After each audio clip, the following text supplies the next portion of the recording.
Bucknutters, welcome to the Bucknuts Morning Five here on Wednesday, September 28th, 2016. I am Dave Biddle, very happy to be joined by the Dean of Ohio State football recruiting, Bill Kurelic. Bill, Danny Clark, of course, decommitted from Ohio State yesterday. When you first heard the news, what was your reaction? Well, I think it was one of, on one hand, being a little bit surprised in that it happened right when it did. On the other hand, not being particularly surprised because, so much has led to this, and there's, been the situation of that he's, been looking or thinking about this for a while. Ohio State told him during the summertime that they were looking at other quarterbacks, and of course Tate Martell ended up committing to Ohio State, and they told him it would only be fair that if he wanted to look at other schools to go ahead. So, he had been taking a look and thinking about other schools to some extent, even though, of course, we know he wanted to be a Buckeye. So you knew that something like this was possible. You just didn't know exactly when it might happen. So I guess that was the surprise that all of a sudden, on Tuesday morning, he decided to go ahead and do that. Bill, was Danny asked to grayshirt? Well, that's something that he has not said happened. I don't know that it happened for sure. My gut feeling is that it was a possibility, but it wasn't necessarily put to him that you would have to grayshirt. Now, I think this was more of a case of a situation that Danny's skills. He's a talented young man, but they aren't the perfect fit for Ohio State's offense. And I think it's more of a situation of Danny looking at the whole thing and realizing that, Ohio State already has a quarterback in the class that his skills, honestly fit Ohio State's offense better. That doesn't mean that Tate Martell is necessarily going to be more successful at the next level, but his skills fit Ohio State's offense better. Maybe Tate Martell is more successful at the next level, but maybe Danny finds a school that his skills are a great fit for, and he is extremely successful at the next level. We'll have to wait and see. One thing I've heard a lot of fans say, because people, this is emotional for people, and rightfully so, because good people out there that are Buckeye fans are like, I understand this, but I feel bad for Danny. And I like hearing that from fans. It shows people have a heart out there. They're not just worried about wins and losses and being cutthroat. But one thing I've heard from some of those people is, Danny really helped put this 2017 recruiting class together for Ohio State. And I think that sounds good, but I'm going to play devil's advocate with that.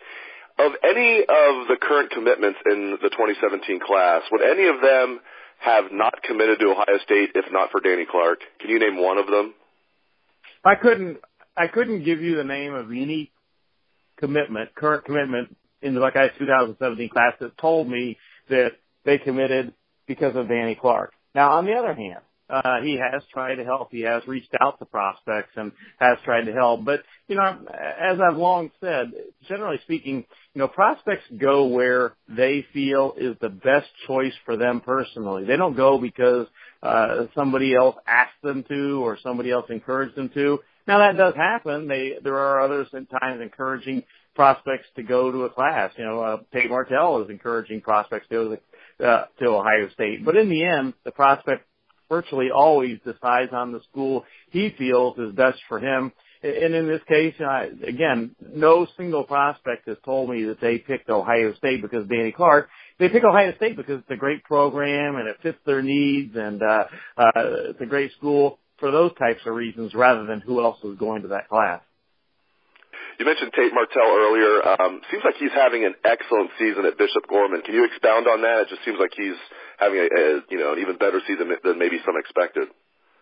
Well, they're 5-0 and number one in the country, so he's the leader of the team. So yeah, he's having an outstanding season, and it'll be an interesting weekend this weekend. He and his teammates at Bishop Gorman take on Fort Lauderdale St. Thomas Aquinas and Trayvon Grimes at Bishop Gorman. So that should be a great game, a nationally televised game. So yeah, he's having an outstanding season. Actually he's been very effective both running and passing, but as I put in my column or I guess it was in one of my articles yesterday, the thing he's really done well, in particular he does well, is run the football. He's a dual threat quarterback that while you don't look at him as, say, a Braxton Miller with that tremendous speed and elusiveness, he's very effective running the football, and he's done that extremely well this year. But yeah, he's having a fine season, and they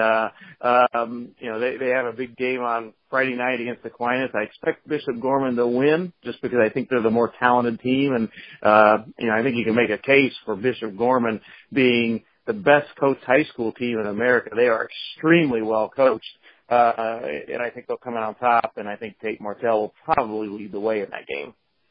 Now they have Tyjon Lindsey back, so look out, world. Yeah. Yep. If they're dangerous before Lindsey.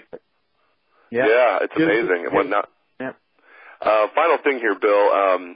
Who is the biggest, quote-unquote, 50-50 recruit left on Ohio State's board in the 2017 class? Someone where you think it's almost a virtual coin flip where they will end up, whether it's Ohio State or another school. Could it be Jay Tufele, somebody else? Who's the biggest 50-50 recruit left on the Buckeyes board in the 2017 class? Well, that's a tough one, Dave, because the kids at Ohio State is still recruiting at this point. They are all, high 4 or 5-star type prospects. So the best of the best. You go down the list and you look at guys like Cam Akers and Baron Browning and I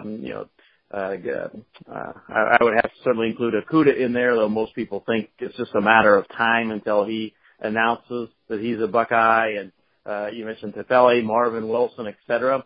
So those guys have got so many great options, and they're being, pulled and tugged at hard down the stretch by the, all the schools that are still recruiting them.